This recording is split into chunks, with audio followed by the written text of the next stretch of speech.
Forget what the documentaries told you. In the air war, survival wasn't just skill or luck. It was equipment you barely noticed until it failed. A vest that trapped you in a hatch. A parachute harness that could save your spine, or punish a bad adjustment. A hand-cranked radio that only worked if you'd practiced once, for real. Doctrine was neat. Combat was not. Today is about the tools that kept crews alive after the aircraft stopped flying. These are the 7 forgotten USAAF survival tools that changed WW2 air battles. Number 7. Mae West Life Preserver. The bolt that kept you alive, and sometimes kept you stuck. By 1942, USAAF flotation vests like the B4 and B5 inches Mae West were no longer optional thinking. Over-water missions in the European and North African theaters meant wearing it, not stowing it. The point was simple. Ditching and bailout over water were common enough that drowning was a planning factor, not a tragedy. The reality inside a bomber was uglier. The Mae West was bulky. In a B-17, moving from a waist position toward an escape hatch already meant squeezing past oxygen lines, ammunition boxes, and other men doing the same math at the same time. Crews sometimes left it partially unfastened, or tried to ride it light until the coast was behind them, because it changed how you fit through the airplane. When it worked, it was boring in the best way. 8th Air Force crews down in the Channel in early 1943 were kept afloat long enough for air-sea rescue to matter. When it backfired, it did it physically. Inflated too early, it could wedge a man in a hatch or trap him against structure, turning a life preserver into a timing problem. Number 6. Bailout parachute harness improvements. A better harness, unless you wore it wrong. Early war harness and pack arrangements could hurt you on the way out. The push for improved rigs led to the QAC, the Quick Attachable Chest Parachute, appearing in late 1942. The intent was regulated and specific: reduce neck and upper spine injuries at opening shock, and make attachment faster when seconds mattered. In practice, faster introduced a new failure mode. On heavy flak days, men clipped in under stress, in darkness, with gloves, sometimes after being knocked around by blast. The QAC was less likely to ride up into the throat, but it still demanded correct adjustment. A strap routed wrong or left slack didn't just feel uncomfortable, it could concentrate force in the wrong place when the canopy snapped open. There are documented saves. In Tunisia in 1943, 9th Air Force crews bailing out under fire credited improved harness arrangements with getting multiple men down alive and conscious. But the injury reports didn't vanish. In rare cases of poor fit, openings worsened trauma, and 12th Air Force training had to tighten how crews practiced clipping, tightening, and checking each other. Number 5. AN URC-4 Gibson Girl Rescue Radio. A lifeline that only worked if you remembered the steps. From 1943, the AN URC-4 Gibson Girl was built around one idea. A downed crew should be able to talk to the search effort, not just hope to be spotted. It transmitted on 500 kHz, the international distress frequency, with a hand-cranked generator and a kite or balloon-supported antenna for range over open water. But this was not a plug-and-play gadget. A crewman had to know where it was stowed, how to rig the antenna in wind, and how long to crank before the signal was usable. In cold water, with injured hands, even opening the set and keeping it dry became part of the job. Some crews treated it like dead weight until the day it wasn't. When it worked, it was decisive. In a documented North Sea case involving the 44th Bomb Group, distress transmissions helped British Coastal Command home in on survivors. When it failed, it often failed quietly. Training gaps meant delayed transmissions or wrong setup, and 8th Air Force had to overhaul instruction in late 1943 so the radio was something men could operate under stress, not just recognize in a classroom.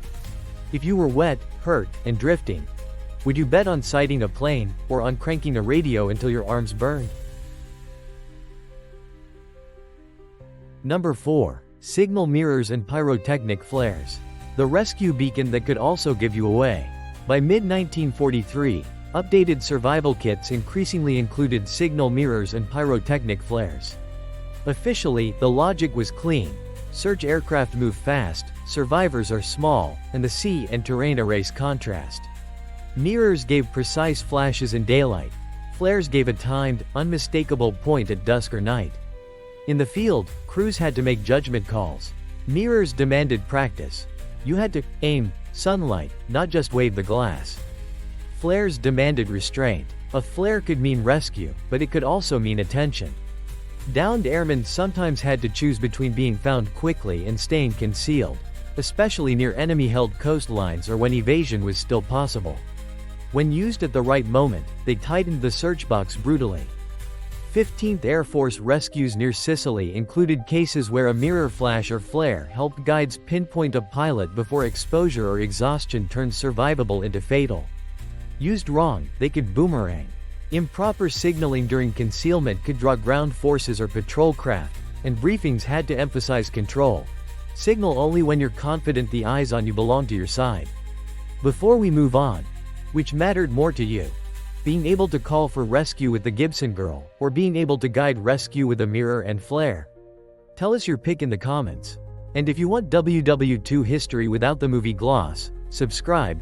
The top 3 get even more personal. Number 3. A-11, A-14 oxygen mask systems.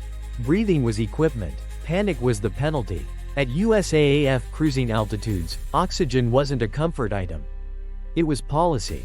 Crews were issued demand-type oxygen regulators and masks like the A-11 and later A-14, with standardized hose connections, check valves, and microphone integration for interphone and radio. The expectation was simple.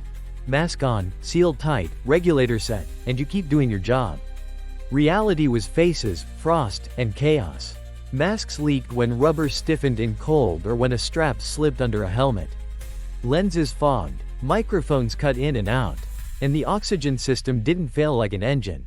It failed like a thought. Hypoxia didn't always feel like drowning. It could feel like you were fine while you made very bad decisions. Crews improvised tightening straps with tape, swapping masks between men, warming parts inside jackets, even cracking mask edges briefly to clear fog at the worst possible time.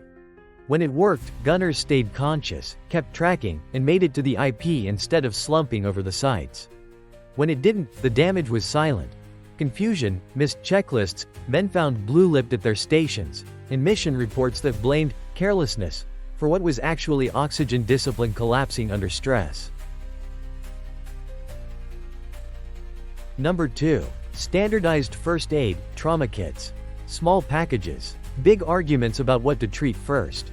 USAAF aircraft carried first aid supplies by requirement, not optimism. Kits typically included sulfanilamide powder, morphine syringes, bandages, and dressings intended to bridge the gap until rescue or a field hospital. Official guidance pushed controlled use, treat shock, stop bleeding, prevent infection, and don't create a morphine casualty on top of a flak wound. Inside a damaged bomber, the kit became a negotiation with time. Wounds weren't neat. Jagged aluminum did what bullets didn't. Men used bandages as pressure dressings, cut clothing with whatever blade existed, and sometimes wrote an M in the time on a forehead after giving morphine because memory didn't survive adrenaline. Sulfa got poured into ugly openings because it was something you could do while the intercom screamed and the aircraft still needed hands. Used well, it kept men stable long enough to reach an emergency landing strip or survive until pickup. Used badly, it compounded misery. Morphine overdoses, contaminated dressings, and treatment that made evacuation harder because nobody could say what had been given, or when. Number 1. One-man dinghies. A lifeboat you had to earn with numb fingers. By the later war years, the one-man dinghy wasn't an eccentric add-on. It was an expectation for over-water survival. Compact, inflatable, usually packed with a carbon dioxide bottle, a hand pump or top-off tube, a small sea anchor, signaling gear, and patch material. The idea on paper was rational: get out of the water fast, reduce hypothermia, then signal. In practice, deploying it was a skill, not a guarantee. You had to find the pack, get it clear of lines, inflate it correctly, and not lose it in the seconds when wind and waves wanted it gone. Gloves made knots stupid. Injuries made inflation slow. Men lashed dinghies to themselves, clipped them to harness hardware, or held onto them like cargo because letting go for 1 second could mean watching your boat drift out of reach.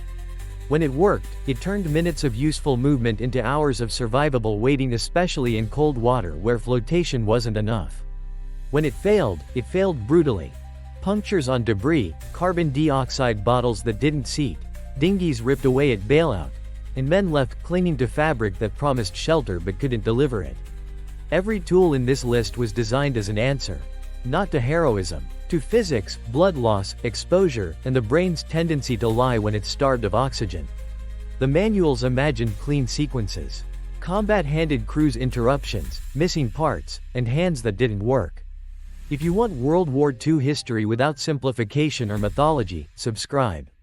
Brass and Blitz stays with the details, the ones that decide who comes home, and who disappears into paperwork.